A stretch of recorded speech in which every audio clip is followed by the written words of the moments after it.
हो गए हैं 23 महीने की जेल काट कर आए हैं, कैसे देखते हैं आप उनको? कहा जा रहा है बड़ी राजनीतिक गलियारों में चर्चाएं हैं कि बसपा में शामिल होंगे।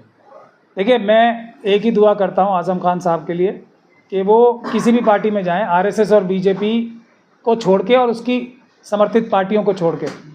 जैसे एक बिहार में है जन स्वराज पार्टी, वो आरएसएस की पार्टी है। एक हमारी हैदराबाद में ये तेलंगाना में पार्टी है ऑल इंडिया मजलिस इत्तेहादुल मुस्लिमीन।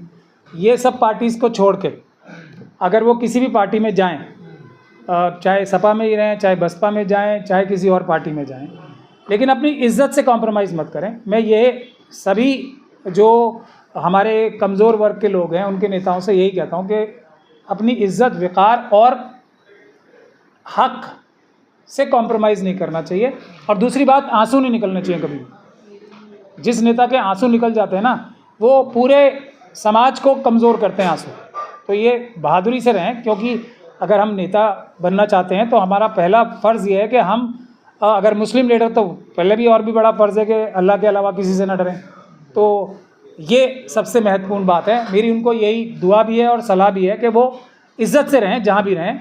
जहाँ इज़्ज़त नहीं है, जहाँ नज़र आ रहा है कि इज़्ज़त नहीं है और नहीं मिलेगी भी, तो वहाँ वो ना रहें। मेरा ऐसा ही उनके लिए दुआ है। कुछ लोगों का मानना है कि समझौता हुआ है इसके पीछे वो आने वाला वक्त बता देगा। जैसे उन्होंने स्वयं ही कहा है ना, पत्ता पत्ता बूटा बूटा हाल हमारा जाने हैं।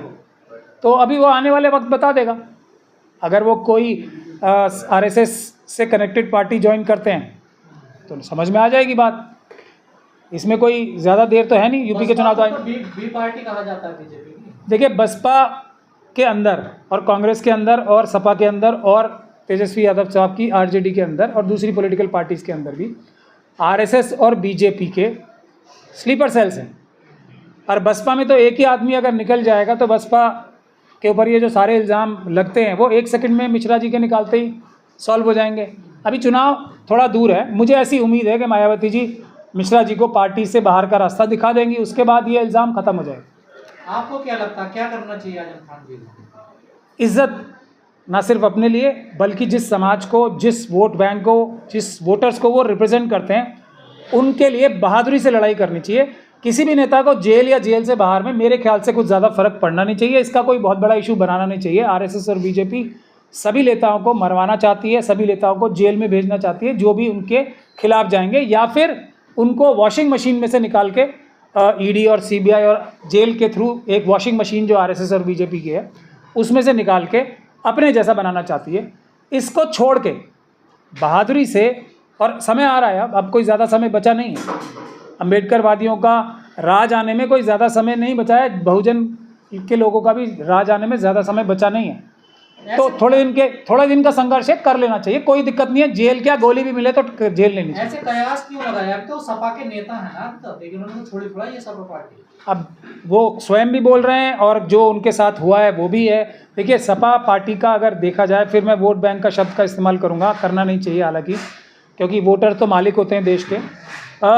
तो मुस्लिम समाज के लोगों ने उन्हें सबसे ज़्यादा सपा पार्टी को वोट देती है। करीब मेरे ख्याल से देखा जाए तो 65% से भी ज़्यादा मुस्लिम समाज वोट देती है। और अब अच्छे से या बुरे से, सही या गलत, आज़म खान साहब सपा पार्टी के मुस्लिम सबसे बड़ा चेहरा थे, और आज से नहीं, जब से सपा बनी है।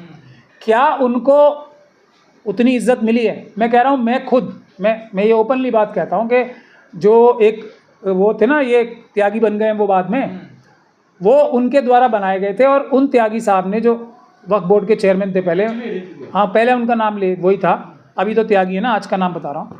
तो उन्होंने वक्फ की बहुत बड़ी चोरी की है, सबसे ज़्यादा चोरी की है, और वो आज़म खान साहब ने बनाया था। तो मेरी उनसे मुखालफत है। लेकिन जब पूरी मुस्लिम कम्युनिटी की बेइज्जती होती है तो आज़म खान साहब की बेइज्जती को मुस्लिम समाज की बेइज्जती से जोड़ा जाता है। इसीलिए हम सब लोग सिर्फ इस मुद्दे पे उनके साथ हैं कि वो बिल्कुल भी पीछे ना हटें।